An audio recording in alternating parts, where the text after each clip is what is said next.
then we were threatened, and then I was attacked not once, but twice by two men, one wielding a knife. And after defending myself and the police arrived, I was arrested and charged without any investigation or due process. And it took me through literally over 26 months of hell to get through it. And then another 5.5 years to clear my name.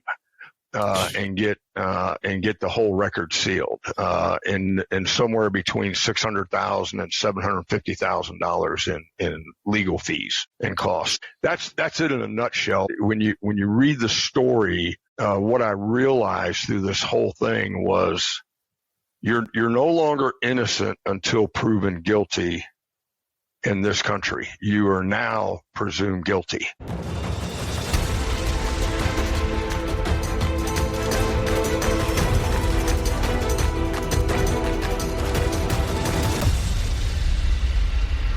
Hey, gang. Welcome back to this week's edition of Game of Crimes with Murph in the Morning. I about forgot the name of my own show here, and I've only been doing this for 5 years now. Holy cow. Could it be my age? I think so. But listen, thank you guys so much for coming back every week. I can't tell you how much I appreciate that. And this week, I brought in another great guest. It's a little bit different from what we usually bring in, but it's equally as important as everything else that we talk about here on Game of Crimes. Today's guest is a true American hero. He gave 21 years of his life to the U.S. Army. He was in the Rangers, which that translates to the tough guys. All right. And retired out of the Army as a captain. And we're going to get into his career a little bit. But ladies and gentlemen, it's my honor to welcome today's guest, Mr. Barry Todd. Barry, welcome to Game of Crimes, sir. Thank you, sir. And thank you for having me. It's an honor. It's an honor to have you on here. I bring on a lot of first responders and military folks. Occasionally we bring on former bad guys. But for somebody that serves their country for as many years as you did, in my book, that makes you a hero. Well, I appreciate it. I have never been called that. And if I have, I don't remember it. And I try to ignore it. But I do appreciate it. It was an honor to serve. And coming from the lineage that I come from, it was almost a requirement. I won't say it was, but that's the way our family leaned and still leans to this day. Excellent. Now, normally we have a section in here we call the small town police blotter, but I'm going to forgo that today in this week's episode, just simply because the issues we're going to talk about today are not funny. I mean, they're usually not funny. Correct. When we're talking about people getting shot and sacrificing their lives and things like that. But I want to get right into it. First of all, how I met Barry was his publicist, a member of his team.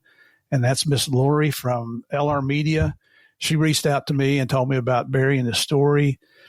And I got to be real honest with you. And I told Barry this too. I was skeptical at first. And so they sent me a copy of his book. And we're going to talk about that later, and I'll tell you where to get it. But this is his book, Stand Your Ground. And that right there should give you a clue as to what we're going to talk about today when we finally get to it here. But I read the book. And I was about halfway through, and I was talking to my wife about it, Connie, and I said, I'm not sure that this is going to fit in. But then when I finished the book, like Paul Harvey says, I got the rest of the story. Like, yeah, it fits right in here on Game of Crimes. Because, we hold our first responders and our military to a higher standard, right? Yes. Because they are public servants. And don't think that term is derogatory, because it's not. There's no greater calling that a man or a woman serves their fellow men and women. I mean, amen.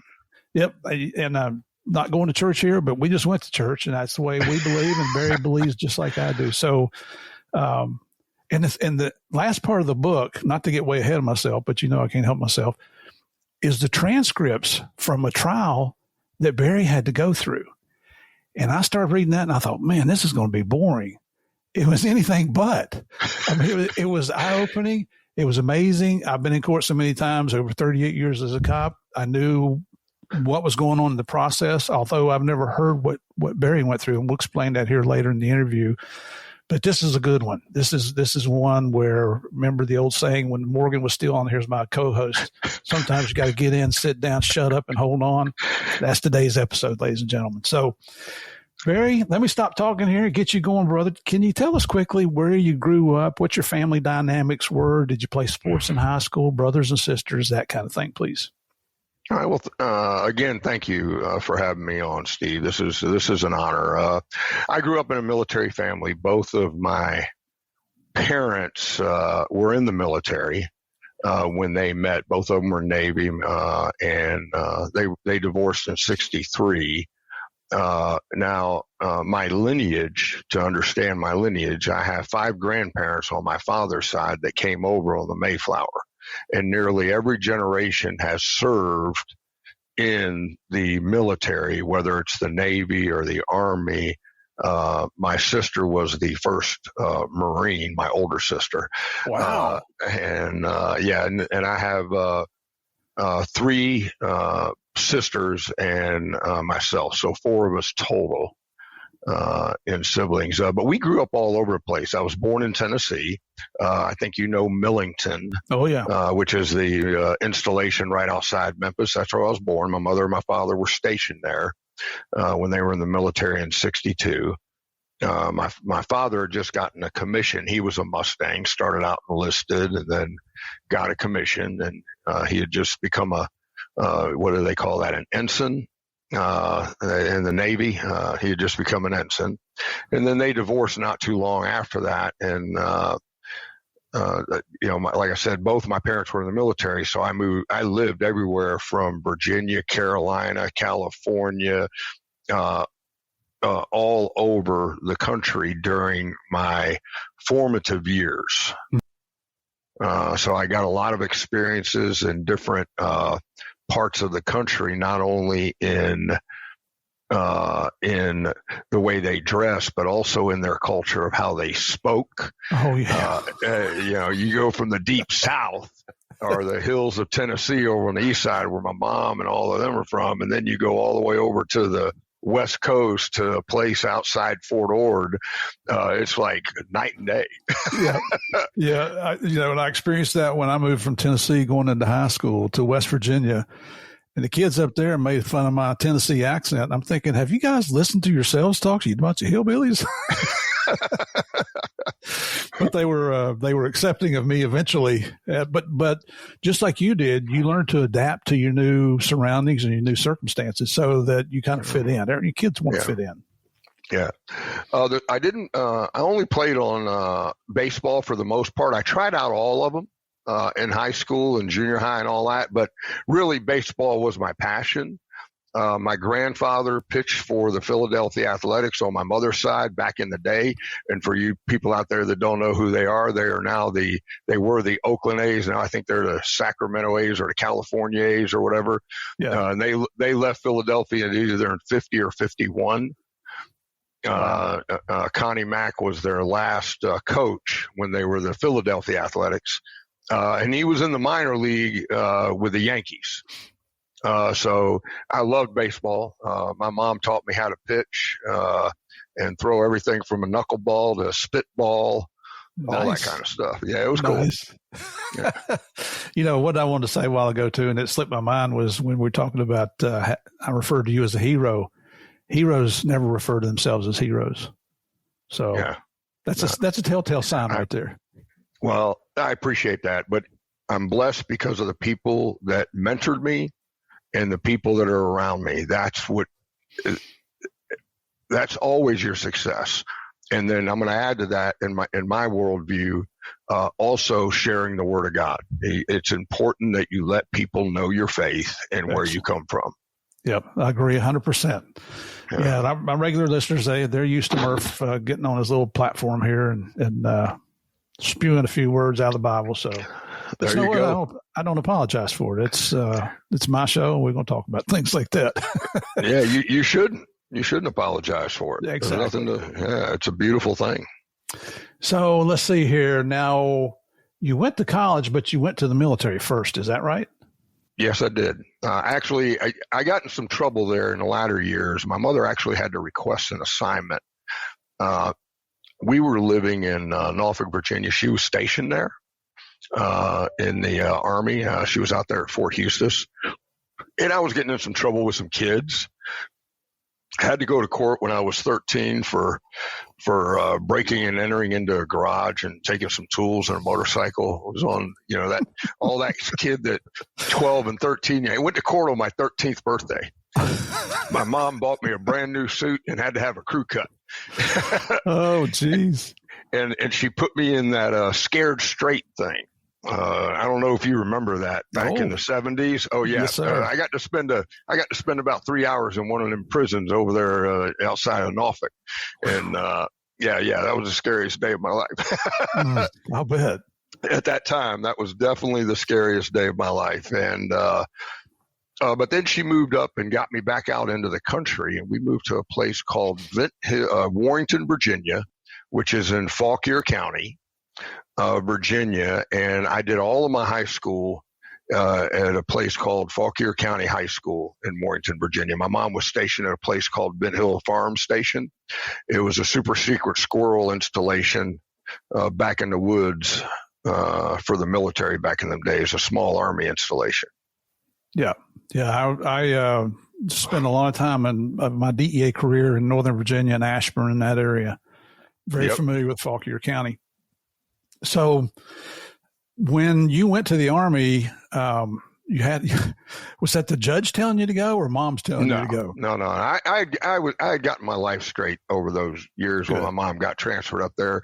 I did struggle with high school. I didn't like sitting in classrooms. I was still, but I worked. I worked from the time I was, before I even had a car, and just, you worked. My mom did not make a lot of money being in the military and doing that stuff. She was enlisted, and my dad did not do all of the necessary support that he should have done during that time period. But my mom just did the best she could. So I worked. If I wanted something, I had to go earn it.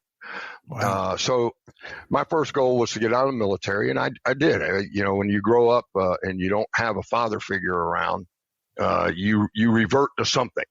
Right. Mine were those old black and whites or those old first color movies of John Wayne, Gary Cooper, Clark Gable, all of them. I wanted to be the guy in the Sands of Iwo Jima or all of that stuff.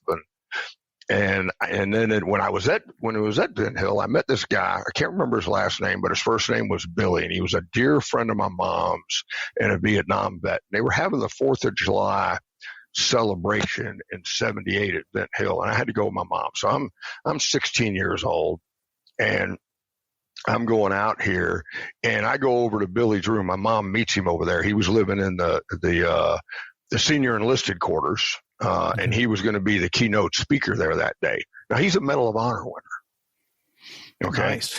And we decide we're going to walk to the parade field, and we go walking, and we pass this, I think it was a light colonel. It was either a major or a light colonel. And Billy was just a E8 master sergeant. And he didn't salute the officer. But my mom did. And the officer said, "Excuse me, Sergeant, do you know how to salute?" And he turned around. He goes, "Yes, I do. And I'm wondering why you haven't saluted me." And all of a sudden, I realized that he had the medal. I didn't realize it at the time. I mean, I'm 16 years old. Right. And that officer looked down at his ribbons and goes, "Oh, excuse me," and freaking popped a sharp salute. And he goes, "Have a good day, Colonel. I'll be here all day." And they went walking on. I'm like, wow. I mean, that shocked me. So I got to know him a little bit. He died a year or so later from his wounds from Vietnam. But what a great American. And so I was the recruiter's perfect pick. I walked in because I wasn't sure what I was going to do. I was trying to find guidance in my life. I was in and out of the word. I'd gone to church when I was younger, but we didn't do much when we lived in Warrenton. And so I was a perfect recruit. I walked into a recruiter's office and saw a picture of a ranger up there on a screen, looked like what I envisioned Billy doing and from the movies and all. Had the patrol cap on, 120-foot rope, holding the M4. And I said, "I want to do that right lawyer." Well, sign right here, son. Yeah, that's all it took. "What do I got to score on this test y'all want me to take?" He said, "A 16. You'll be fine." Now, were you 17 or 18 at that time? I was 17. 17. And 17. Could you go in? Could your mom sign a waiver and you go in? Yeah, I did the delayed entry program, enlisted on July 17th, 1980. Wow. Yeah. And as they say, the rest is history. Now, where did you go to boot camp at? At Fort Benning. Fort Benning, Georgia. I've been there. It's nice and cool there, isn't it, in the summertime? Oh, no. That's why I live in Arizona now. I do not like the humidity.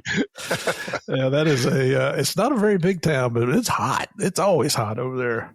Yes, it is. Yes, it is. But I was lucky. I got into the one thing I can tell you about basic that was the most perfect thing was I immediately got there, and we were put in the new barracks over on Sand Hill. These things were only like a year old, and they were brick and all. So they were really pretty. We thought we were living high on the hog. Well, yeah. At least for the first, when we pulled up and looked at the buildings, and we realized it wasn't that way. Well, they don't want to spoil you in the Army, do they? No, they don't. And not in those days. All of our DIs were all Vietnam vets. These guys were war heroes. These guys were just absolutely. It was such a blessing to have them. It was. I'll never forget. We got off the bus and they were yelling at us so fast. We were just diving out the windows of these old World War II buses. I mean, we were just throwing our bags out. They were yelling at us, and we get out there, and we're going along. And I had this little itty bitty short drill sergeant by the name of Staff Sergeant Davis, and I had a Staff Sergeant Cook. He was tall, right? Now, the only relevance I'm saying on this, when it came to race, there was a little bit of racism in those days, in our country. Not like there's a little to none now, but there was in those days, especially from country bumpkins that came out of the woods. And Staff Sergeant Davis, he was a little short black guy, and Staff Sergeant Cook was tall white guy.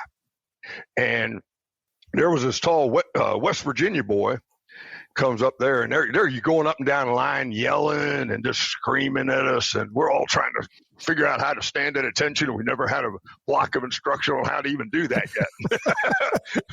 yet. and the West Virginia guy, I'm not going to say his name because he became a great American. He learned so much from this lesson, but he said, "I don't take no orders from no N person," and he used the N person. I'll never forget what Davis did. Davis kicked him in the shin. He went down on his knees, and then he grabbed him with the two fingers, right the lip, right below his nose. That's a very tender spot. Oh, yeah. And he twisted it. And he said, "Boy, you can call me whatever you want to, but let me tell you something. There's only green in the Army. Because guess what? On the battlefield, we all bleed red." Good for him, I was like, "Oh my gosh!" You thought, well, this is the first few minutes. Yeah, this was within the first 10, 15 minutes. We're still trying to get our bags lined up, and being yelled at. It was crazy. Wow. And just quickly, a little bit off topic here, but for any Vietnam veteran that's listening to this, if you were treated like crap when you came back, I apologize. I didn't do that, but I know we had a bunch of jerks who I'm guessing never served your country in any capacity whatsoever. You're nothing more than a hero because you went and served your country. I don't care what anybody else says. So if that happened to you, if you got spit on, if people talked down to you, if they looked at you like a baby killer, whatever the terms were they were using back to that time, please accept our apologies. You're in our book here on Game of Crimes. You're a freaking hero. Okay. Amen. Amen, brother. All right. So you go. Now, how long's boot camp? In those days, 16 weeks. That was boot camp and advanced infantry training. And did you have any idea what you were going to be doing in the military? Yeah, I had a contract to go to the 101st Airborne Division. Well, I think we might have heard of them. Yep. And they're stationed where? They were at Fort Campbell. But then I had this Ranger Sergeant Major about once we got into the infantry training part of it, after we had graduated from basic, and because in those days they did what is called one unit station training, or one station unit training. It's where you do basic and advanced schooling for your MOS in the same location. And you have the same drill sergeants, et cetera. So we get in there, and this old crusty sergeant major came in, and he was recruiting. And he wanted volunteers to go into Bravo Company Rangers separate.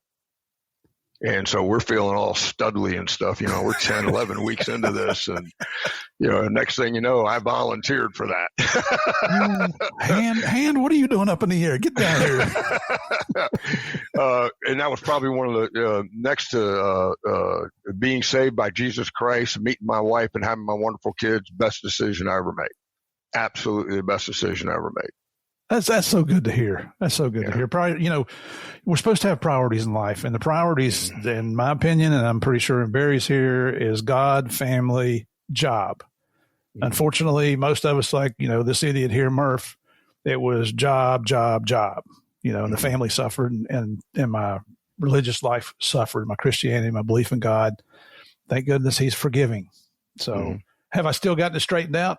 Probably not, but I'm trying to do better. Well, I would challenge you a little bit on that. It should be God, country, family, in my opinion, my humble opinion. And if you're following God, and if you read the commandments, one of the only commandments that actually talks about nations is the commandment that says, honor your father and your mother. And if you don't, nations will fall. That's so important to understand that.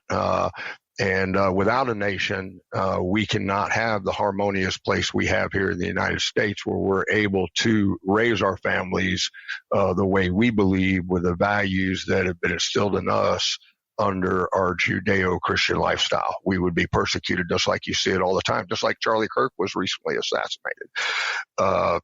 He was assassinated because he spoke truth, and people need to start hearing it, and all of us need to start speaking up and talking about it. You and I talked in the pre-interview a little bit, Steve, and we talked about honor.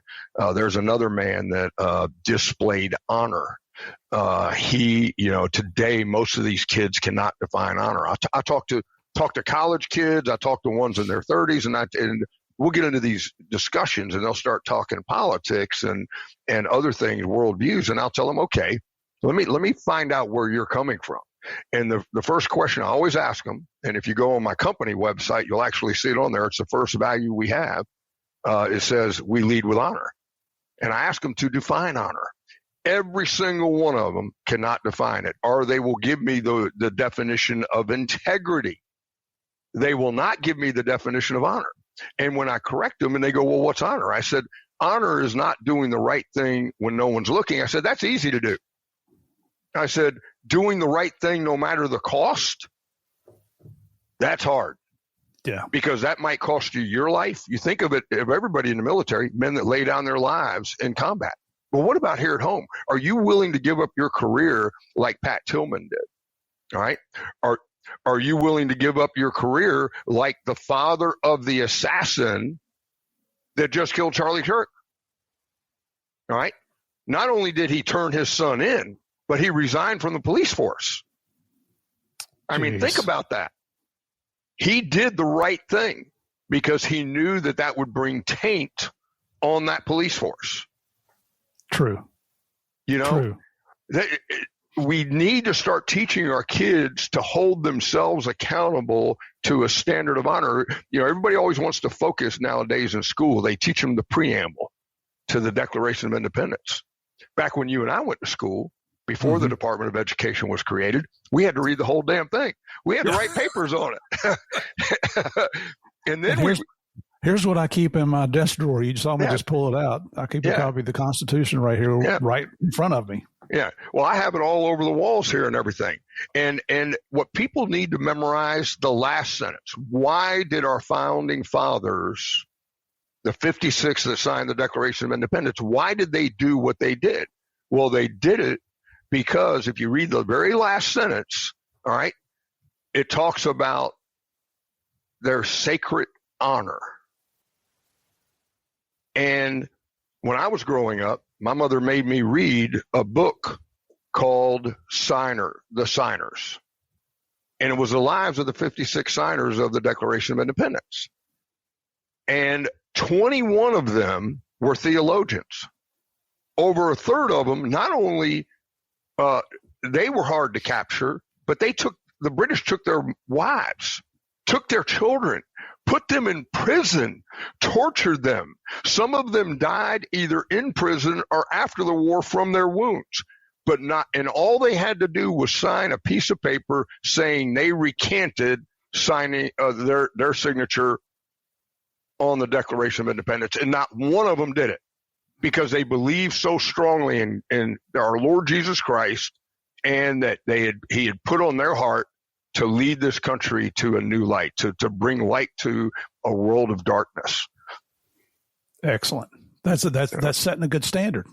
It is setting a high bar. That's standing up for what you believe in. Yeah. Now, a few years into the military, you met a young lady who is still with you today, I believe. Yes, I did. The love of my life. How did you miss? I think you call it her nickname, Sissy, right? Yeah, Sissy. Yeah, wonderful woman. How'd you guys meet? Well, my mother passed away February 19th, 1985. I had gotten a compassionate reassignment from Europe in November of 84 due to her terminal illness with cancer. And I know your listeners, some of them may not know, but in the old days, they didn't have anything such as targeted radiation and targeted chemotherapy. They just did your whole body. Yeah. And my mom was on her last leg. So I got stationed back. My mom passed away. And my sister and I, my older sister and I, my other two younger sisters, they're from my father's second marriage. Mm-hmm. She was, we were all that was left in our mind. Our dad was not really a part of our life. And so I would drive from Fort Bragg, which is where they stationed me, which was the closest duty station that I could serve in. That was, not far from my mother. My mother retired out of Fort Lee, Virginia, Petersburg. And so I would drive up to D.C. to see my sister. And when I was up there visiting my sister on May 26, 1985, never forget that day, wonderful day, we're going down to a pool. It was a Sunday. And I had a towel over there wearing a pair of Ranger skivvy PT shorts, pair of sunglasses, looked like an aviator sunglasses, and I was heading down to the pool. And my sister, I was waiting there at the bottom of the elevators for my sister. And these two tiny women, my wife, 5'1", and her roommate, Debbie, was 4'9". They're trying to carry this big, huge box, and it looked like it weighed a ton, and it did, through these sets of double glass doors into this huge condominium that was like 20 stories high, right off of Route 1 and 495 that go around D.C., all right, and trying to carry through these double glass doors. And I said, ladies, can I help you with that? And what I find out is it's a bookshelf, a pressed wood bookshelf. And everybody out there that's ever lived pressed wood, that's some heavy stuff. Right? It is. They go, yes, we sure could. So I go over there, big muscles, and get it on the elevator, take it all the way up for them. And it was a new bookcase for their apartment. They were roommates.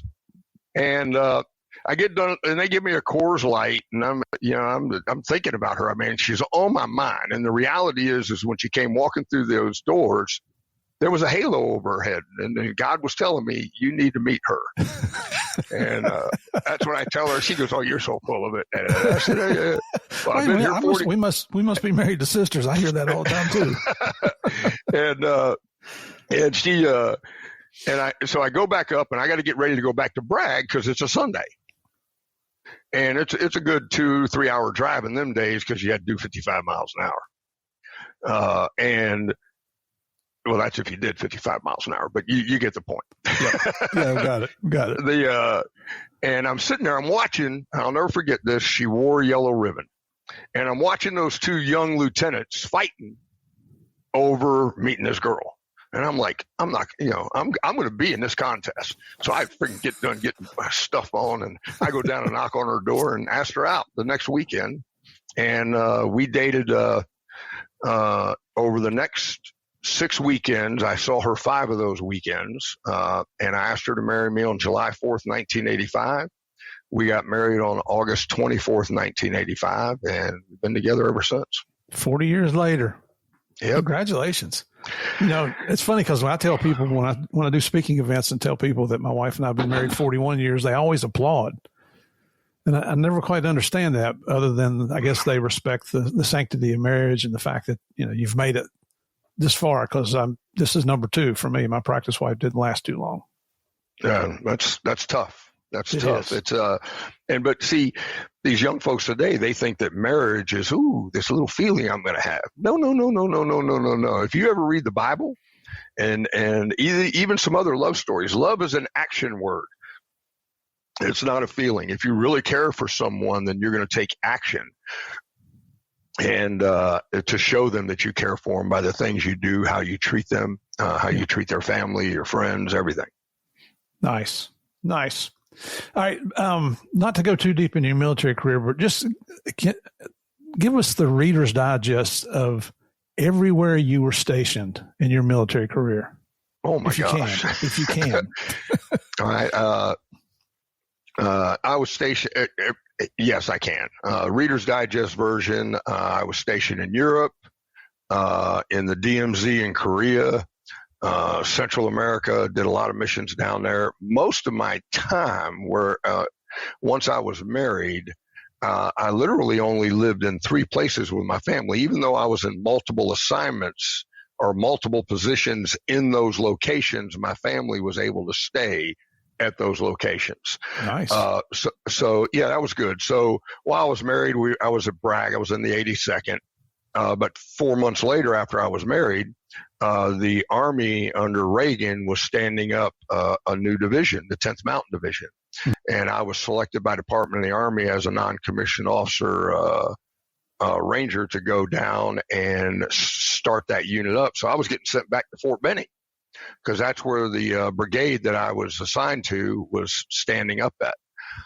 Fort Benning, Georgia. So I got moved to Fort Benning, where I stood up the 10th Mountain Division. I was a scout squad leader there. And then I was selected by Command Sergeant Major Donald Purdy, one of my heroes, one of my great mentors of life, and dear friend of mine today, Vietnam vet, and to be a ranger instructor. So then I went over there, and then I stood up that was the 4th Ranger Training Battalion, and also the 3rd Ranger Company back when I first joined it. And then you already heard I was in Benning before at Bravo Company Rangers when I first came in, which was a separate company and worked independently of the rest of the Army. And then in Europe, I was an 11-man Pathfinder detachment. Then in the Ranger Department, Ranger School, they decided to add a desert phase. So they started sending me to Dugway, Utah, and I stood up the 7th Ranger Training Battalion out in Dugway Proving Grounds, Utah, in the latter 80s. The really cool thing was, when I was an RI at Fort Benning in the 4th Ranger Training Battalion, I actually got to train the DEA, which we found out you were part of. Yep. Which was very cool when they were doing those drug cartel missions down in Central America. We would set up little villages and stuff to train them on. It was really awesome. Yeah, I think that was the Operation Snowcaps, what they called it back then. Yeah. Then after the invasion of Panama, I got a commission to become an officer, and went from sergeant first class to 2nd lieutenant. And then I went to Korea, the DMZ, as I shared earlier. I was there for 19 months. I served up in the DMZ as a platoon leader, and then I was the executive officer, operations officer, and commander of the LURSH unit over there as well for 2ID. And then I came back to Fort Benning again had to get my mech time, as the Army called it as an officer, my mechanized infantry time. And I did a year at that at Fort Benning. And then I got stationed at Fort Campbell. I finally got to Fort Campbell 15 years later. In 95, I get to Fort Campbell, and I commanded 2 units there. This company right here, Charlie Company 3rd and the 327th, and then the Lurch unit, that guide on right up there, their Ranger company, LERP or Lurch units. Have you ever heard of LERP or Lurch units? I've heard of the LERP units. Yeah, LERP. Well, they changed the name in the 80s to Lurch units. They changed them from Long Range Recon Patrol to Long Range Surveillance units. They were all Ranger units as well.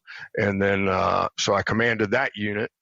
And then after that, I was supposed to go to West Point and teach.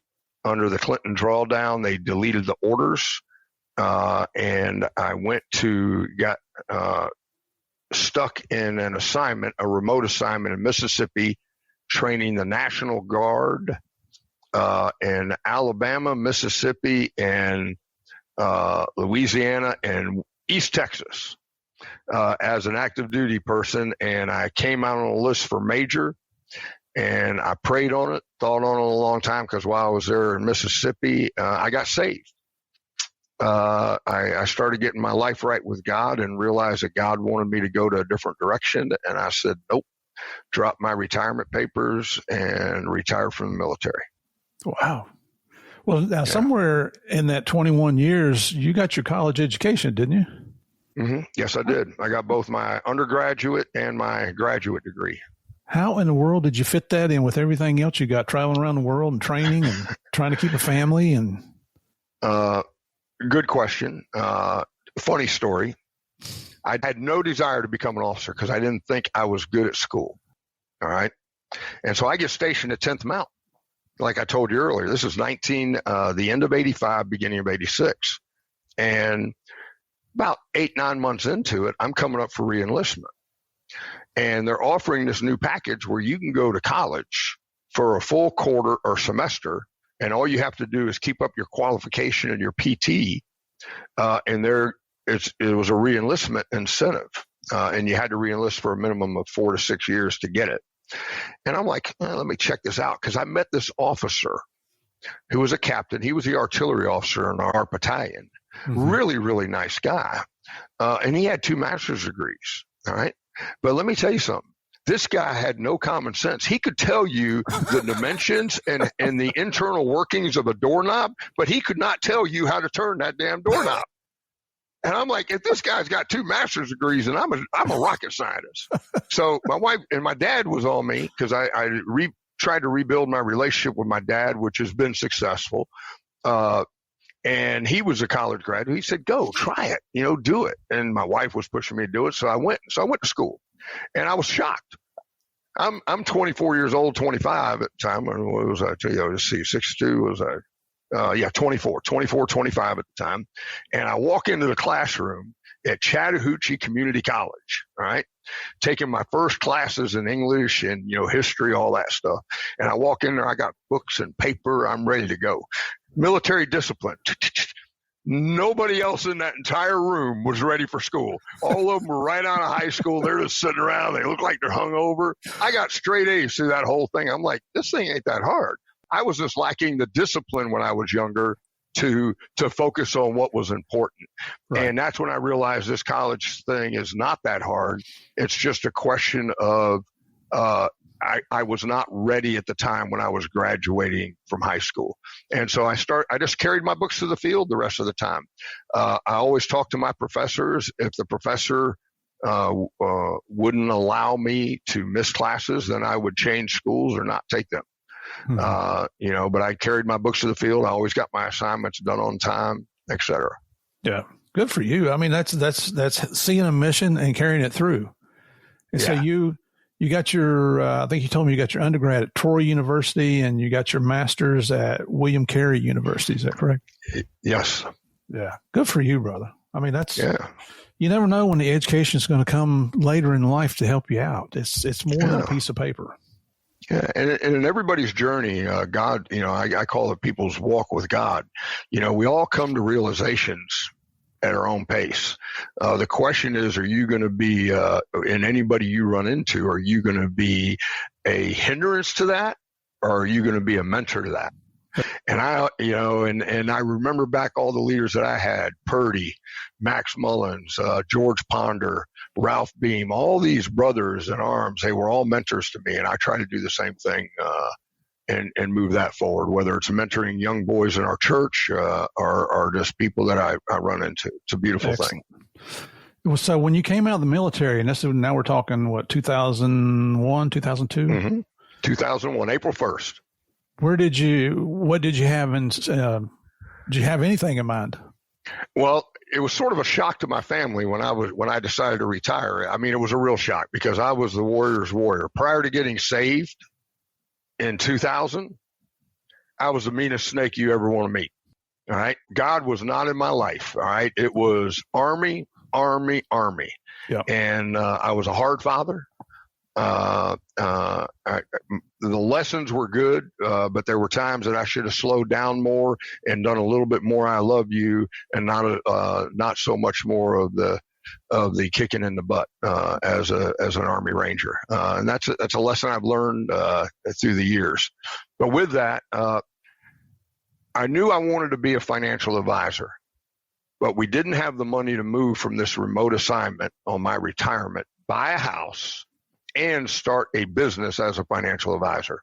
So I interviewed went to one of those headhunter groups that were real popular in that day. They would set up seminars at these big hotels and all. I went to one of them for officers coming out of the military because, that was during Clinton's drawdown. That was a real big thing because they went from having 12 divisions down to 10 divisions.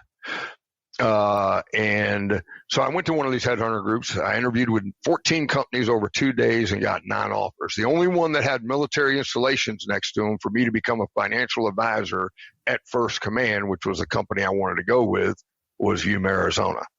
My wife's like, oh, this could be an adventure. We're going to be west of Mississippi. I always wanted to move outside the Southeast, And she goes, how long will you be? I don't know, 5-6 years. Well, that's 24 years ago, and we're still here.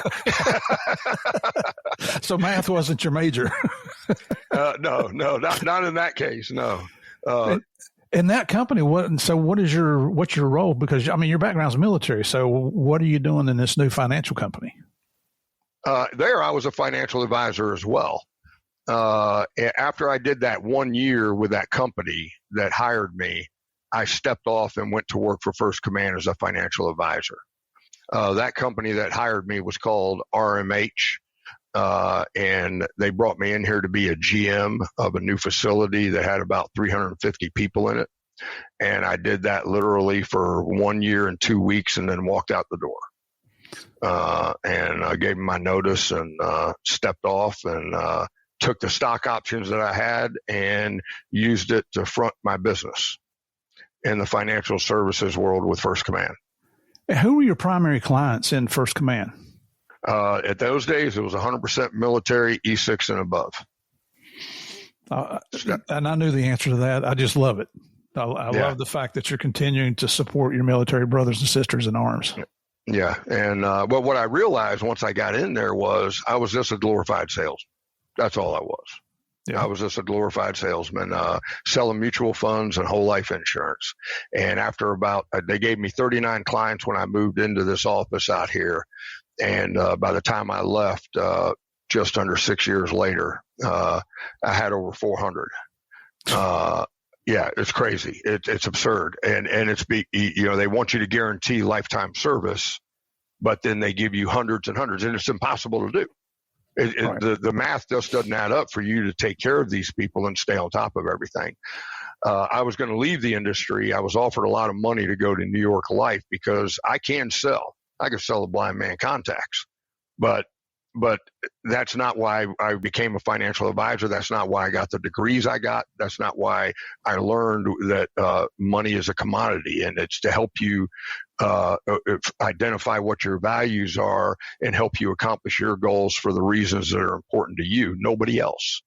And New York Life offered me a huge sum of money to leave and come to them. And so I went to my leaders and I said, let's do this.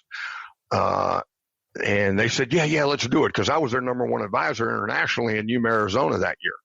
We don't want to lose you. And I said, okay, well, we got to change. That's what I told them. We got to change because this makes no sense.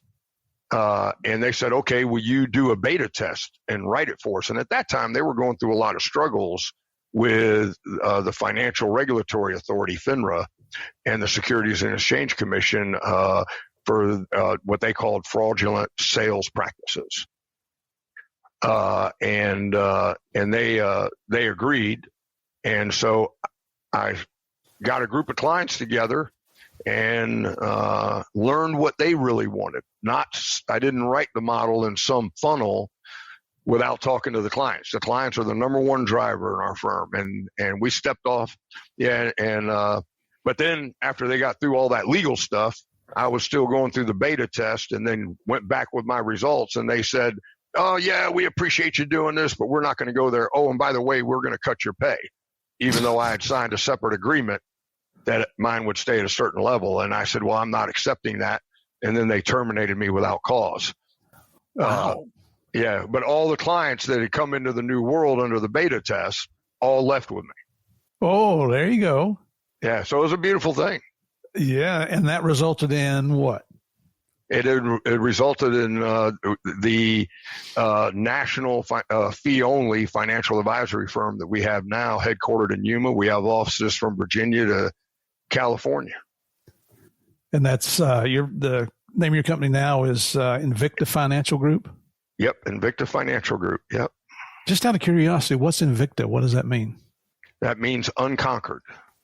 Nice. Yeah. Very good. Latin for unconquered. I love Latin. Latin's a beautiful language. You know, my dad was a Southern Baptist minister, and when he went to seminary, he had to take Latin, and he spoke Latin. And I don't know what he was saying to me. He was probably wondering, what the heck did I do to deserve this kid? Yeah. My mother spoke 5 languages, and she did the same thing. Yeah. She spoke Latin, Spanish, English, Arabic, and Vietnamese. Wow. Yeah.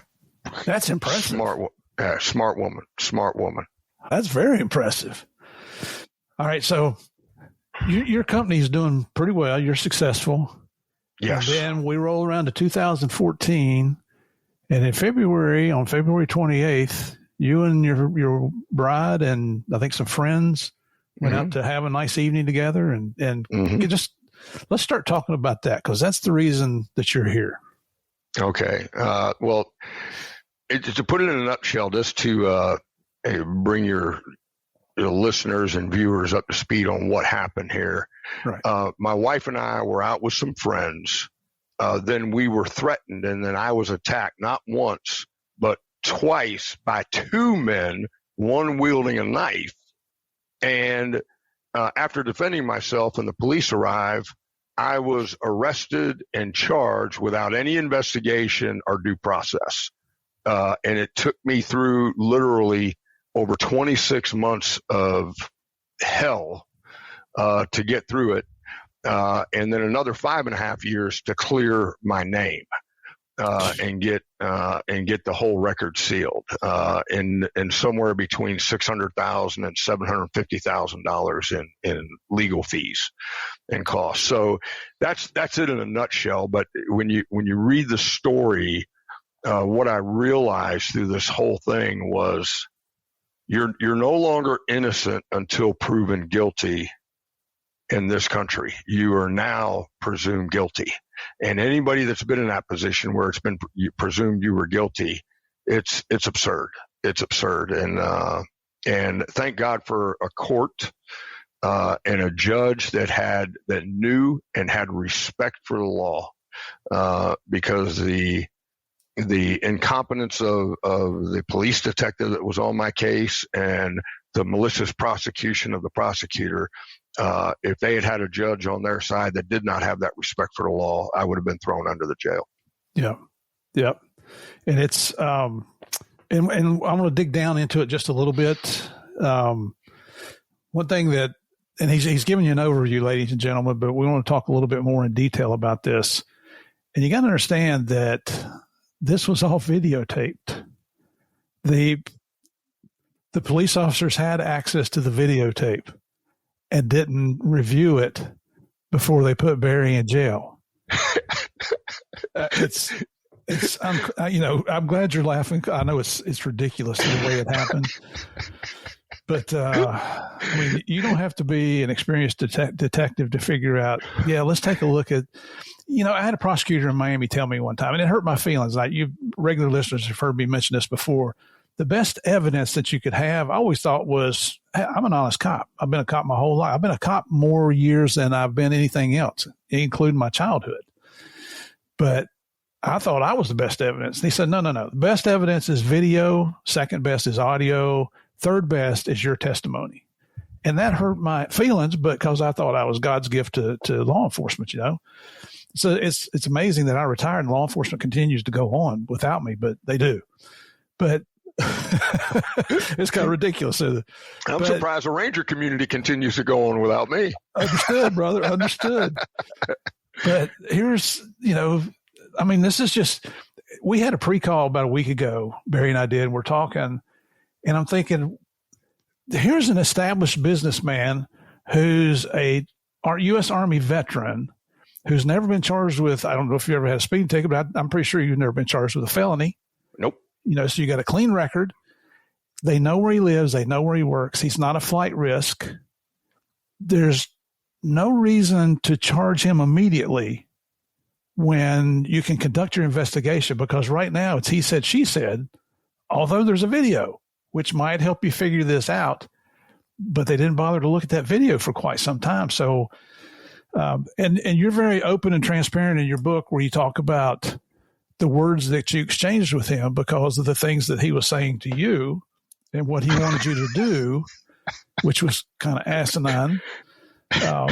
And so it sounds like it was just straight out ego, personality, vindictiveness towards you, because I'm assuming I hate to assume anything, I presume that he interpreted your comments as a personal assault on him. Well, we got a thing called the First Amendment. We're allowed to say things. Yeah. Okay. Yeah. Well, at that moment, those words you're talking about, that was a personal assault on him, because what he said to me, and for your listeners, 100% of what is in this book comes from the transcripts, the audio recordings, and the videos. There is nothing in here that is exaggerated at all. The only thing that has been changed is some of the names, because I asked for people to sign waivers for me to use their real name. If they didn't sign a waiver, then I went ahead and changed those names. Right. Right. And then in the transcripts from the preliminary hearing, in the last about 35% of the book, 6 of the 14 chapters have the transcripts from the preliminary hearing. There were some things that were typed, and we corrected those misspellings, but we did not change any of how the people talked. What they said, if they misspoke, those are in there. And we did that on purpose to make sure that everybody understands what's happening here. And that was a personal insult to him, because his incompetence stood out beyond comprehension. And ladies and gentlemen, this is the first night I'm brought in. The police arrive. They don't read me my rights. They handcuff me. They put me in the back of a car, take me down to an interview room. The first thing I do is I start praying. And then I'm sitting there and I'm praying.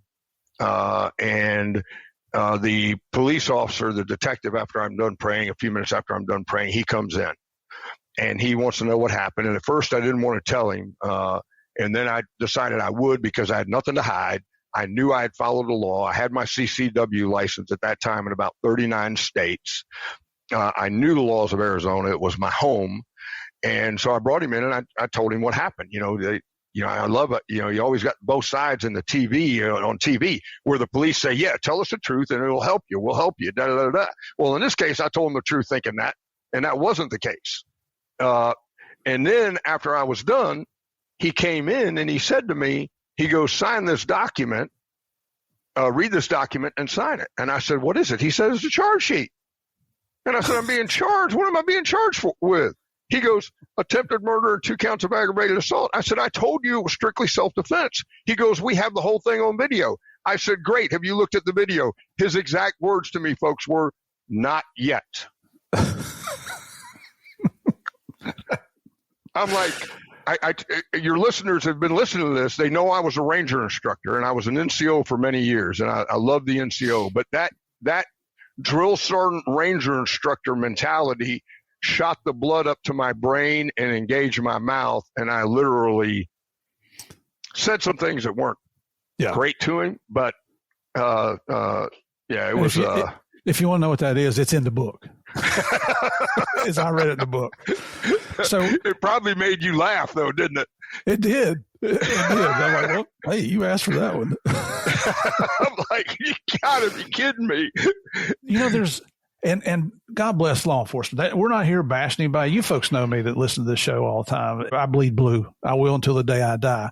And it's not about bashing the cops. But when you take that oath to support and defend the Constitution of the United States, you're taking an oath to protect your fellow man. You got to live up to it. That's why it's called an oath.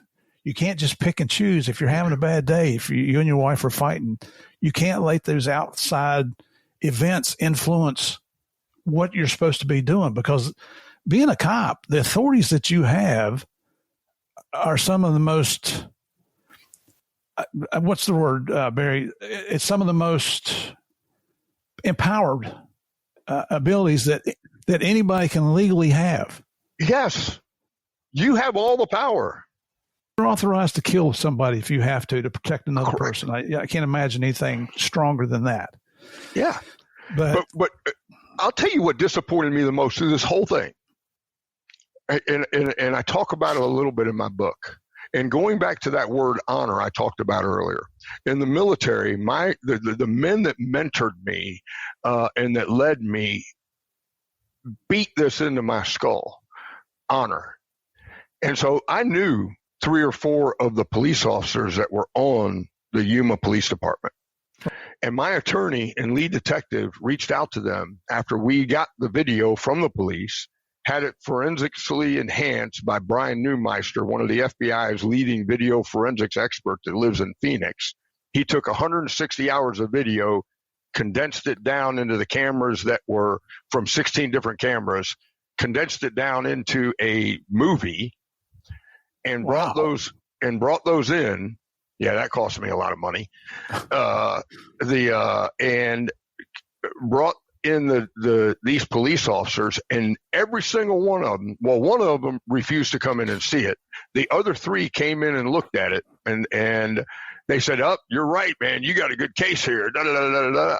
Well, my attorney asked them to write a professional statement on what they see in the video. Every single one of them, to a man, said, "I can't do that. I cannot go against my brothers in blue." I do understand that, but I don't understand it. That feeling that these men did not know what honor is. In the military, if I did that, I would be thrown in jail. All right? If I knew anything about any subject and I failed to do the right thing, I would be crushed for it, at least when I was in. And so that hurt. That really hurt. So I want your listeners to understand, because I'm sure you have a lot of police officers across the nation that listen to you. I trust the police. All right. But now I'm much more skeptical than I was before. I'm much more hesitant in what I say until I get to know the person. Right. And you never went to prison, so I'm assuming you don't run around with criminals. No. I think that's a pretty safe assumption here. At the time I was arrested, I owned 2 companies. Wow. Yeah. I'm like, really? Yeah. And what I was going to say is the prisons, not the jails, the prisons are full of people who say they didn't do it. Now, we're learning as we go through new technology, especially through DNA examinations and analysis, that a lot of those people are telling the truth.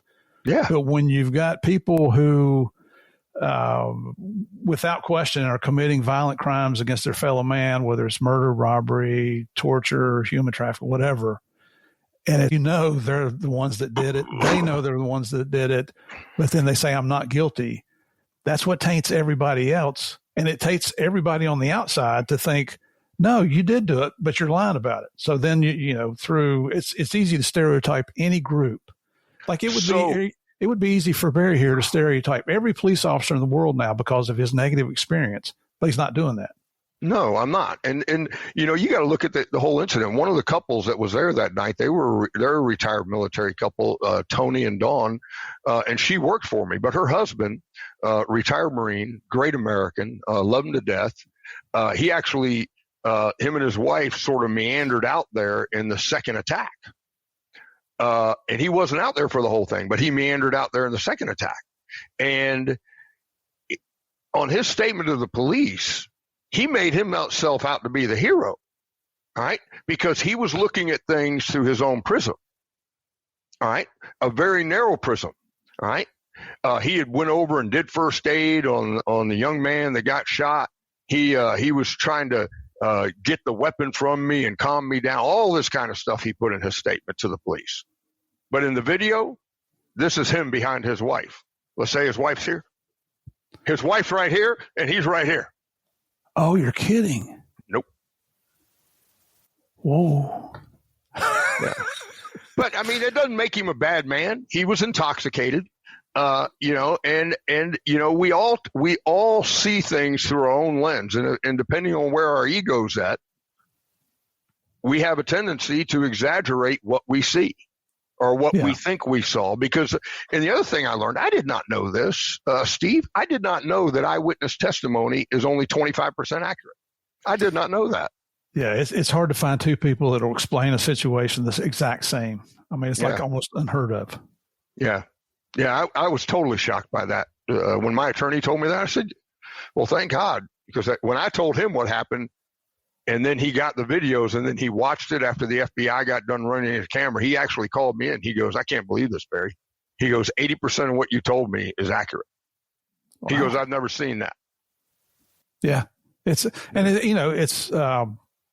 I guess it's the way we're brought up. It's the anxiety or the stress or how you can handle that at the time that the incident's taking place. It could be, if it's witnesses, it's from the different angles they're seeing things. How much do they know about what started this and how it escalated along? Mm-hmm. It's amazing. Remember, there was an old trick when I was in junior high school that a teacher would pull, and they would line, say 10, 15 students up, and she would tell the first student a story. And then that student had to relay it, and every student had to relay it to the person next to them. By the time it got to the end, it wasn't anywhere near what that thing started out. Exactly. It's always that way, because we all interpret things the way we hear it, and then we flip it into what we want to say to emphasize our points. Yeah. And it ends up getting totally convoluted by the time you get to the end. And many times too, I don't think it's people intentionally lying. I think it's just their interpretation, the way they saw it. And after thinking about it, our memories are fleeting. It really is. That's why when you're having done it myself, you want to get statements from people as quickly as you can, because they're going to forget or they're going to overthink it. And then they're going to start adding things or taking away from the facts. Yeah. Every one of them said I pointed the weapon at him. You never did. No, I never did. Never did. But what they saw was my finger go up, and they made a assumption that the weapon was in my hand after I had been attacked. Which the video showed, because I read the book. The video showed that you didn't. That's right. Well, I tell you what, Barry, we've been going a little over an hour now. So what I'd like to do, let's call an end to today's interview. Barry has agreed to come back again for tomorrow's episode. You guys know I always try to divide these up into 2 episodes, so don't want to inundate you with too much information at one time. But we're going to get into more of what actually took place, what he went through. We want to talk about the stand your ground laws in Arizona, as well as you folks know I'm in Florida, and we're kind of famous for our stand your ground laws here. And we'll get into all that and then come back tomorrow. But thank you so much for joining us again. Couldn't do any of this that we do here on Game of Crimes without your support. So in the meantime, God bless. We'll see you tomorrow.